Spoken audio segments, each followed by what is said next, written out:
안녕하세요. 남간사관학원입니다. 오늘은 지난 영상에 이어서 안구질환 세 번째 파트에 대해서 알려드릴 겁니다.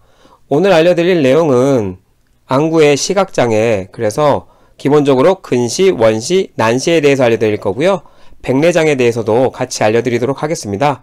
그럼 수업 시작하겠습니다. 눈의 질환, 굴절 이상 질환에 대해서 먼저 살펴보면 그 첫 번째는 근시예요.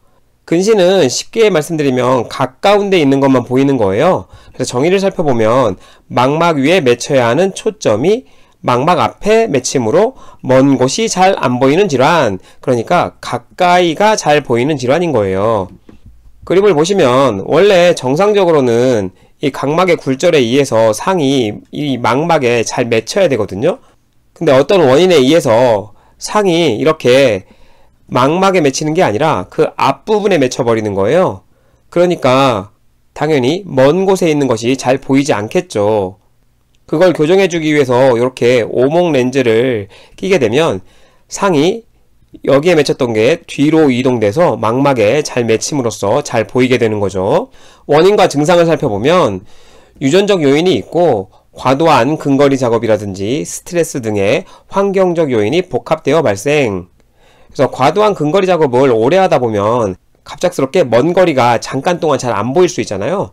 그게 오래 지속되면 근시가 될 수 있다는 거고, 이렇게 잠깐 동안 안 보이는 걸 가성근시라고 이야기합니다. 왜냐하면 잠깐 안 보이는 거기 때문에 가짜란 뜻이에요. 가짜 근시, 정말 잠깐 동안 근시가 올 수 있는 것을 가성근시라고 해서 여러분 시험에 좀 나올 수 있는 단어입니다. 그래서 시력 감소가 대표적인 증상이고, 멀리 있는 사물을 볼 때 눈을 찡그려 보는 등의 증상도 있을 수 있어요. 그건 왜 그러냐면 이 수정체를 찡그림으로써 좀 당겨서 상이 맺히는데 도움이 될 수 있도록 하는 거기 때문에 이런 증상들도 있을 수 있다, 알아두시면 좋을 것 같아요. 그럼 원시는 뭐냐? 반대로 먼 거리가 잘 보이는 거예요. 이렇게만 기억하셔도 될 것 같지만 정의를 살펴보시면 물체의 상이 망막의 뒤에 맺혀 가까이 있는 물체가 잘 안 보이는 질환, 근시랑 완전히 반대인 거죠. 이렇게 상이 지금 망막에 완전 뒤에 맺히고 있잖아요.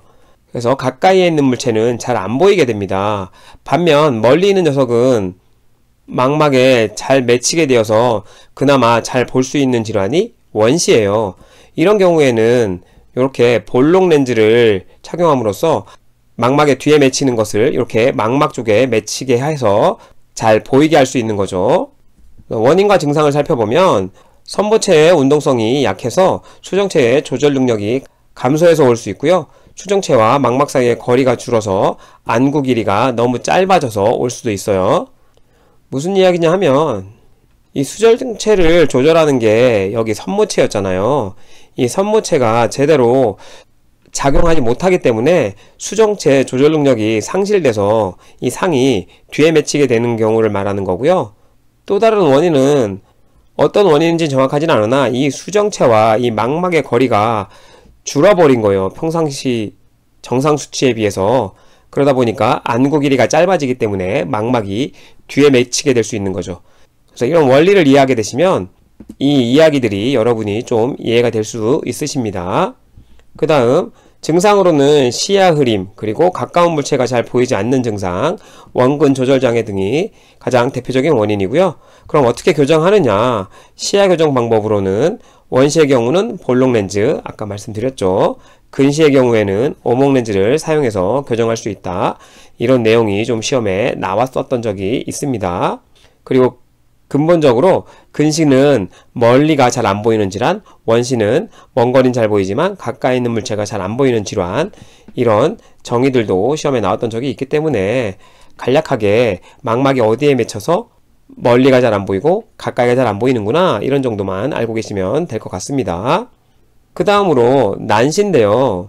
난시는 각막 표면이 불규칙해서 눈으로 들어온 빛이 망막의 한 점에서 초점을 맺지 못하는 질환.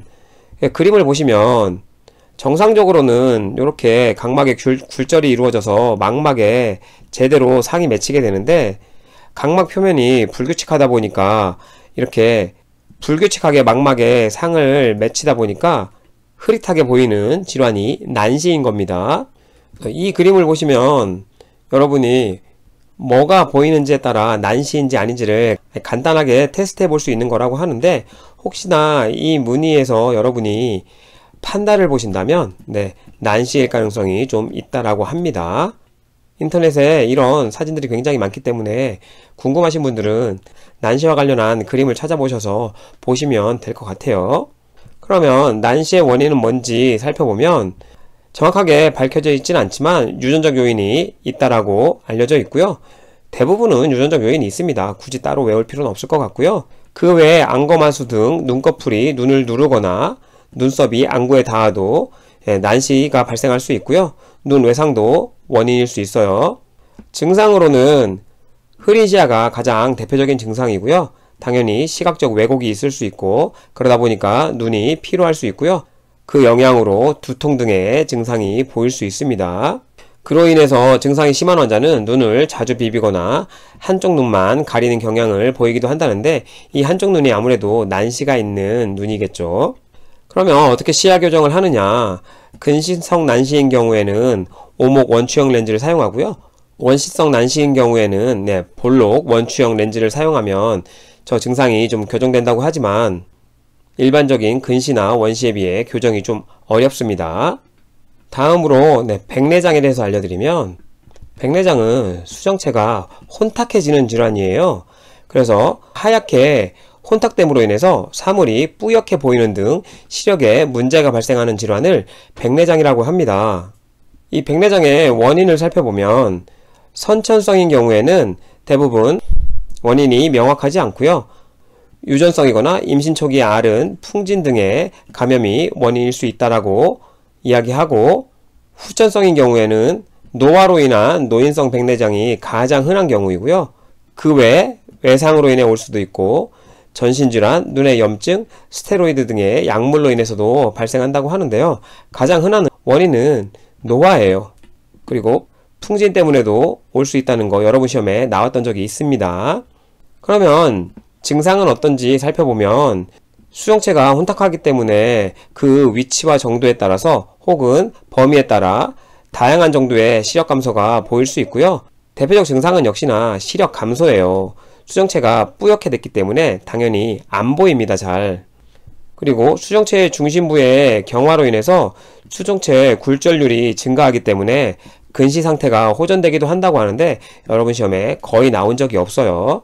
진단은 건강력이나 산동검사를 통해서, 이 산동검사는 동공을 확장시키는 거예요. 산동에서 본다는 얘기를 하거든요.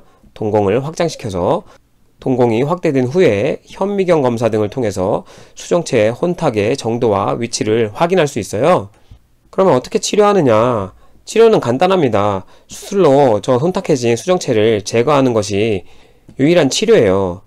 이 수술 적기는 성숙기라고 얘기하는데, 백내장을 크게 세 단계로 나누는데 미숙기, 그리고 성숙기, 그리고 과숙기로 나눕니다.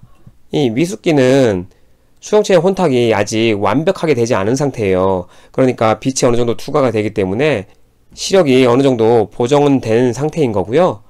성숙기인 상황은 수정체가 완전히 혼탁해졌기 때문에 시력이 감소되는 게 동반되는 시기예요. 그래서 이 시기가 가장 수술하기 좋은 시기라고 하고요.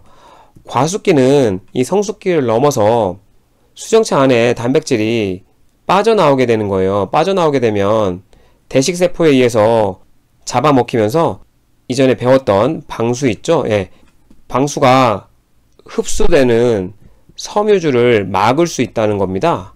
그림으로 보시면 이 모양체에서 방수가 만들어져서 후방을 거쳐서 전방으로 가고, 이 전방에서 여기 이렇게 메쉬처럼 되어 있는 게 섬유주입니다. 이 섬유주에서 방수가 흡수되고 여기 슐렘관으로 흡수가 돼서 정맥계로 유입될 수 있는데, 여기 슐렘관으로 들어가는 여기 섬유주 부분을 폐쇄하게 시키게 돼요. 막히게 된다는 거죠. 그렇게 되면 방수가 흡수가 되지 않겠죠. 그래서 폐쇄성 녹내장이 발생할 수 있어요.